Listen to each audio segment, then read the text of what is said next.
Sí. Muy buenos días. Un gusto estar presente en la distancia en el segundo foro de Economía Azul. Mi nombre es Carlos Marner Peirelongue. Soy coordinador de transporte integrado y logística del Instituto Mexicano del Transporte, un centro de investigación desconcentrado de la Secretaría de Infraestructura, Comunicaciones y Transporte. El tema que voy a presentar es un panorama general del transporte marítimo, las nuevas tecnologías y fuentes energéticas para transitar hacia un sistema de transporte marítimo sostenible. Como el tiempo es reducido, voy a hablar rápidamente de las disposiciones generales de la ONU para la descarbonización del transporte marítimo. También el tema principal que nos ocupa aquí es ver los cambios tecnológicos recientes y los cambios que está habiendo en las fuentes energéticas de este modo de transporte.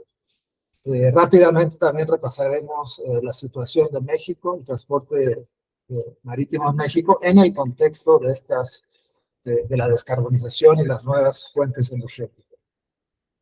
Decir rápidamente algunos datos que seguramente conocen sobre las metas que se ha impuesto la OMI para buscar un transporte marítimo menos contaminante.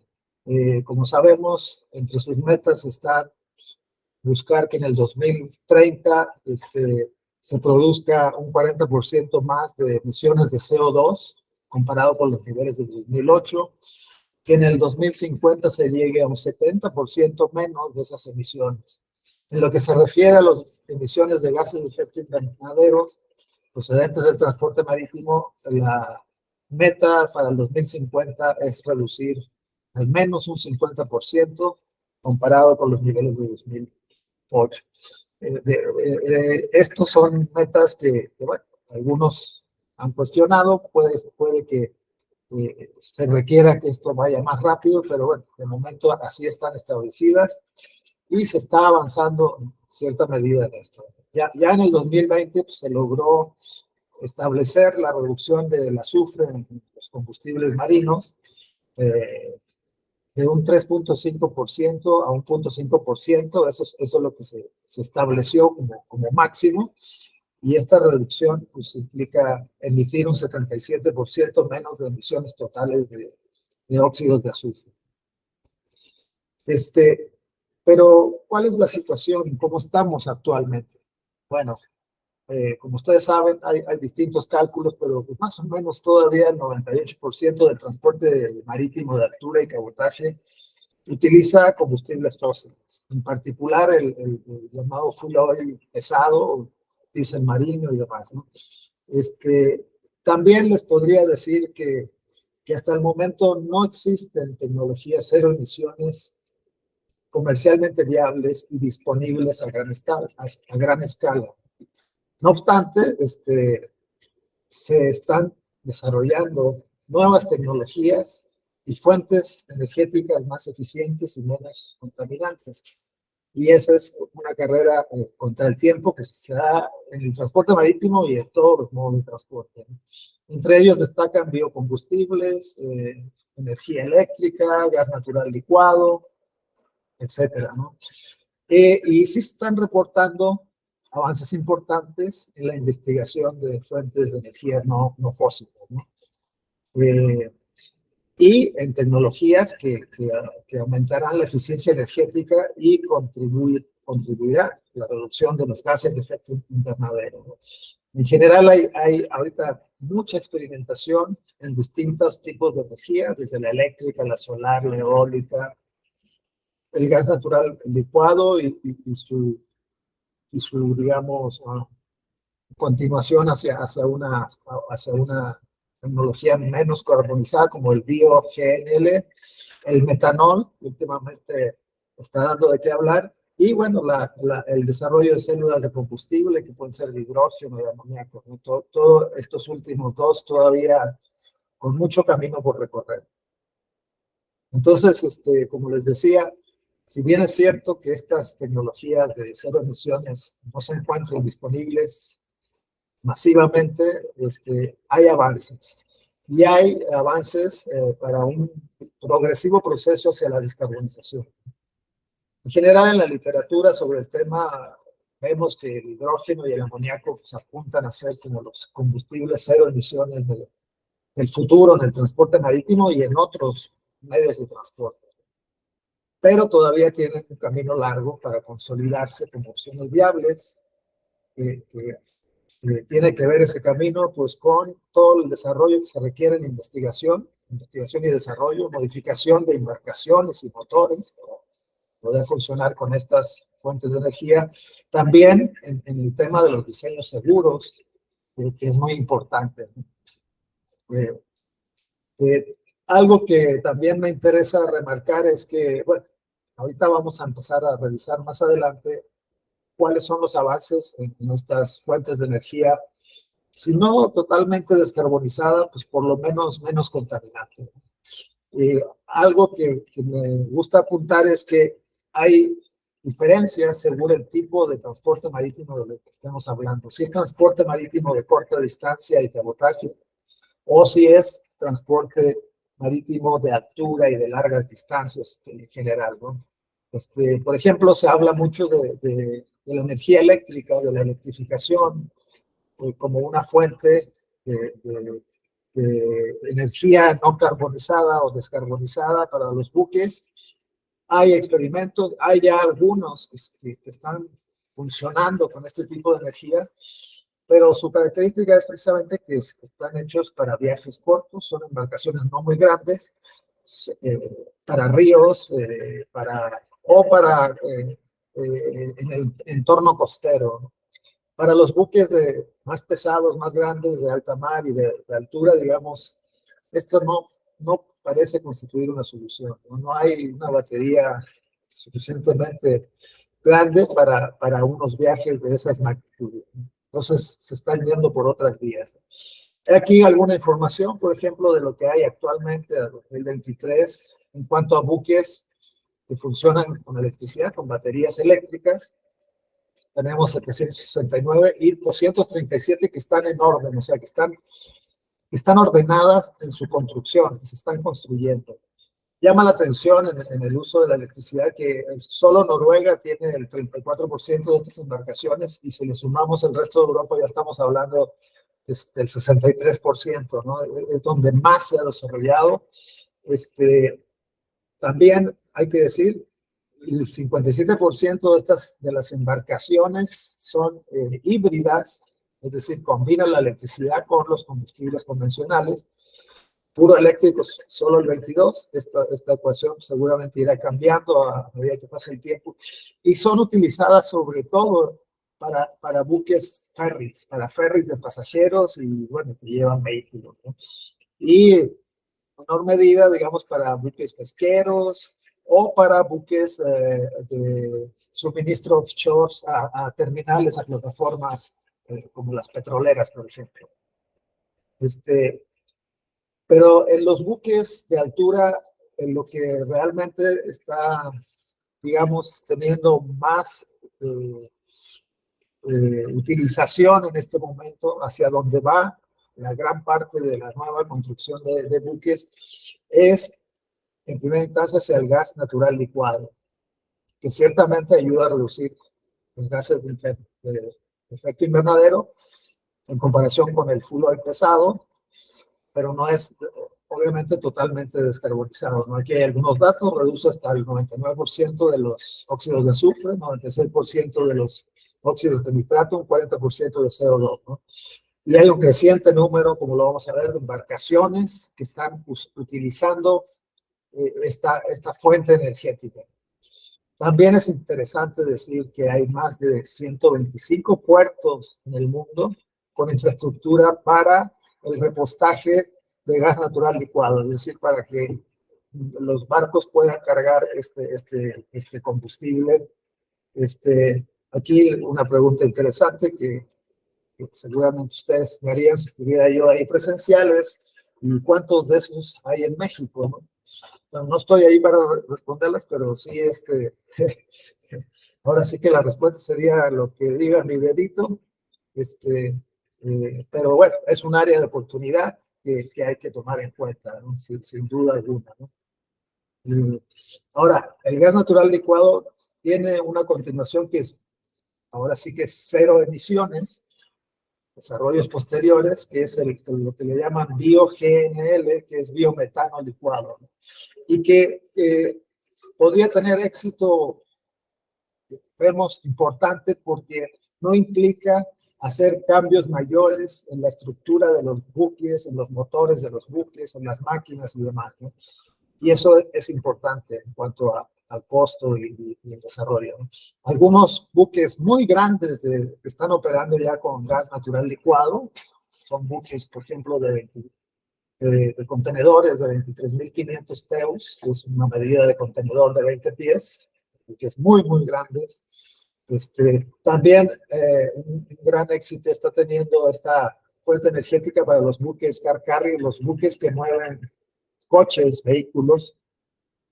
Tenemos aquí algunos de Nippon Yusen Kaishan, de Wallenius, incluso ya algunos están del Volkswagen, por ejemplo, están anunciando que próximamente, el próximo año, estarán arribando a puertos como Veracruz. Y bueno, eso es seguramente, de todas maneras, una buena noticia. Interesante podría ser ofrecerles servicios de repostaje allí, por ejemplo.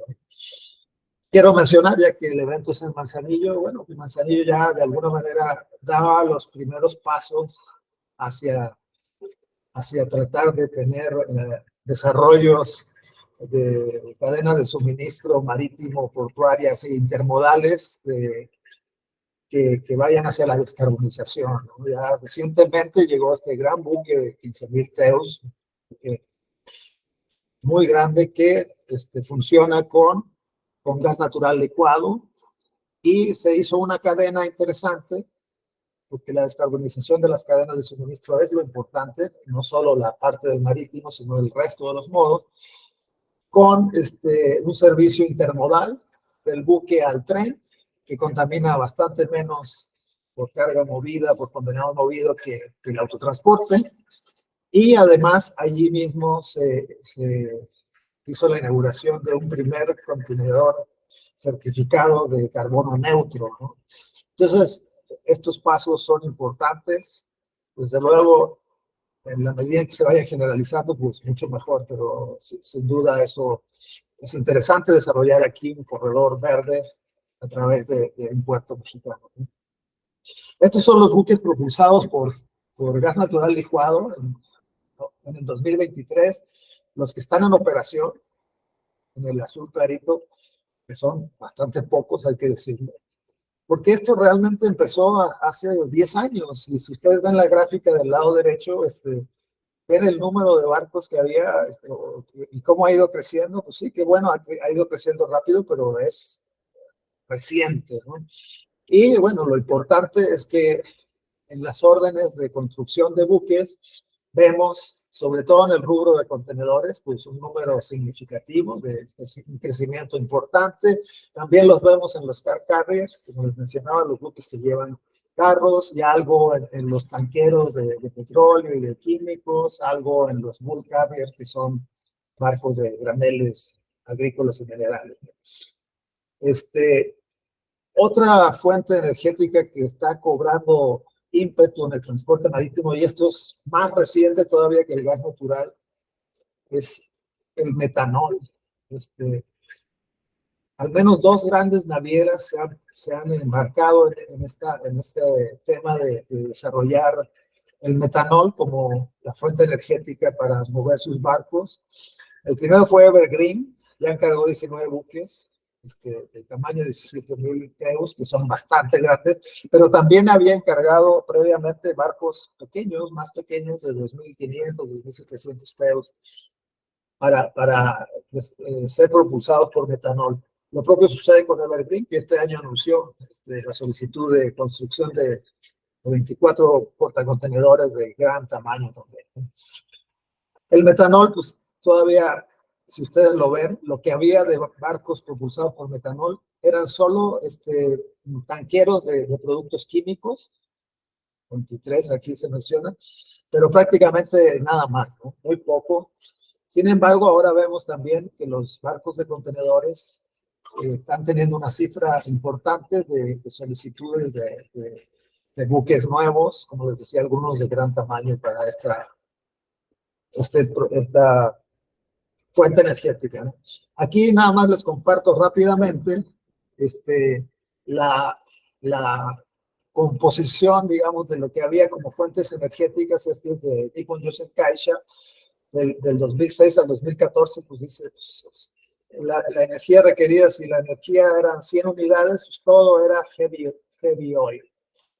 Ellos tienen un proyecto del Super Eco Chip 2030, donde buscarán que sea sobre todo de gas natural licuado, con combinación de energía solar y energía eólica, y con menos energía requerida, 74. Y para el 2050, el Eco Chip 2050 de hidrógeno, con menos energía requerida del total de lo que se requería antes.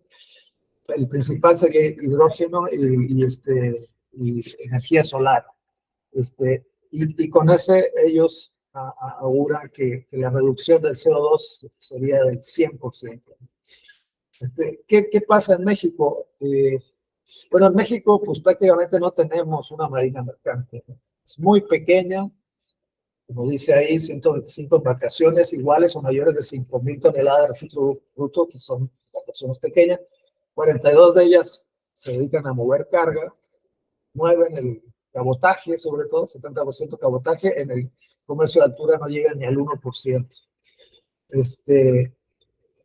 Sin embargo, existen áreas de oportunidad para mejorar la eficiencia energética del transporte marítimo nacional y avanzar en la descarbonización del sector, ¿no? Sabemos que los de bandera nacional todos funcionan con full oil o con diésel marino. Bueno, pues por lo menos hay que empezar a ver que exista disponibilidad y calidad en estos productos, que se cumpla la meta de azufre de 0,5%, habría que verlo, y luego también transitar a que México se adhiera al anexo 6 del MARPOL, que es sobre la contaminación y las vías navegables mexicanas, o la contaminación atmosférica de las embarcaciones, y puede avanzarse en esto, ¿no? Por ejemplo, hay pasos que hay que hacer previamente: establecer una obligación de regular a los proveedores de combustible marino dentro de la jurisdicción nacional, ¿verdad? También otra regla que también se puede ir avanzando en esto es que se señala que se requiere que el Estado se asegure de designar una autoridad o agencia apropiada para llevar a cabo el registro y control de los proveedores de combustible marino. En México nosotros pensamos que podría ser la Agencia de Seguridad, Energía y Ambiente, que está adscrita a la Secretaría de Energía. Todos estos pasos se pueden ir dando para ir mejorando las condiciones de los combustibles, de las fuentes de energía y de la eficiencia energética del transporte marítimo nacional. Bueno, no hay grandes buques de carga, pero sí hay muchos buques de paseo, hay muchos buques de pesca, en fin, hay lanchas, de todo, ¿no? Entonces, también se puede recurrir al apoyo de los centros de cooperación de tecnología marítima, que están promovidos por la OMI, ¿no? En búsqueda de esa optimización de la eficiencia energética, de la disminución de gases a la atmósfera, etcétera, ¿no? Y hay un centro regional en Latinoamérica con el que se tendría que estar interactuando, ¿no? No sé si se ha hecho, pero pienso que todavía no. Como reflexiones finales y para terminar esta rapidísima recorrido por el transporte marítimo y sus fuentes energéticas. La descarbonización del transporte marítimo es una tendencia imparable a nivel internacional. Incluso las medidas se piensa que van a ser cada vez más exigentes, y las necesidades ineludibles de cambio tecnológico basados en eficiencia energética y en desarrollo de energías limpias, ¿no? Entonces, yo planteo, como muchos otros, seguramente de ustedes, avanzar en el proceso de incorporación de la adhesión de México al anexo 6 del MARPOL, y es en ese sentido necesario avanzar con una política marítima integral para propiciar la eficiencia energética, la descarbonización del sector, así como para prevenir la contaminación atmosférica en las vías navegables mexicanas, ¿no? Y ahí por lo menos está involucrada la CENER, la CEMAR, la Semarnat y quizás otras instancias gubernamentales también, ¿no? Además de los sectores, de las empresas del sector, sería algo, ¿no? Y algo muy importante para México, ¿no? Esto es como un experimento en Manzanillo que empieza a funcionar. Me parece una idea interesante de descarbonizar progresivamente las cadenas de suministro. La parte marítima, que es, en este caso es la principal, pero también el resto de la cadena intermodal.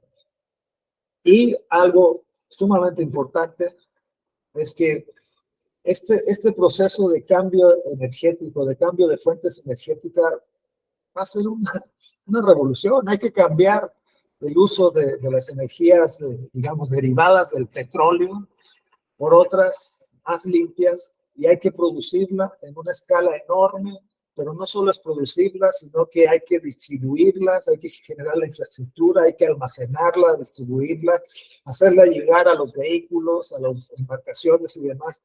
Entonces, ¿dónde estamos nosotros como país en esto? Eso sí me parece una reflexión importante, ¿no? Porque creo que México tiene aquí oportunidades de hacer, de generar actividades económicas muy importantes, para esta transición energética del transporte marítimo a nivel mundial, ¿no? Entonces, y en eso está, pues, invertir en infraestructuras terrestres, suministro de nuevas fuentes de energía. El gas natural licuado puede ser una de ellas, el metanol, quizás hidrógeno, en la síntesis de combustibles, en la fabricación de celdas de combustibles, en lo que yo les decía, centros de repostaje de gas natural licuado en los puertos. Pues ahorita no hay ninguno, por lo menos en operación no hay ninguno, ¿no?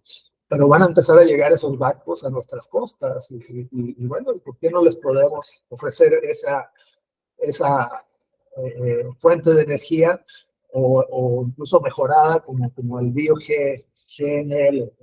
En fin, ahí hay cosas que hay que estar pensando. Pienso que, la redundancia, que en México hay grandes oportunidades de plantear una política pública de desarrollo de estas nuevas fuentes energéticas, que seguramente generará empleo, desarrollo científico, desarrollo de infraestructura, muchas cosas, de activación económica, y que si no las estamos mirando, pues vamos a perder esa oportunidad, ¿no? Entonces, muchas gracias por la invitación. Me despido de ustedes y que tengan un excelente foro de la economía azul. Buenos días.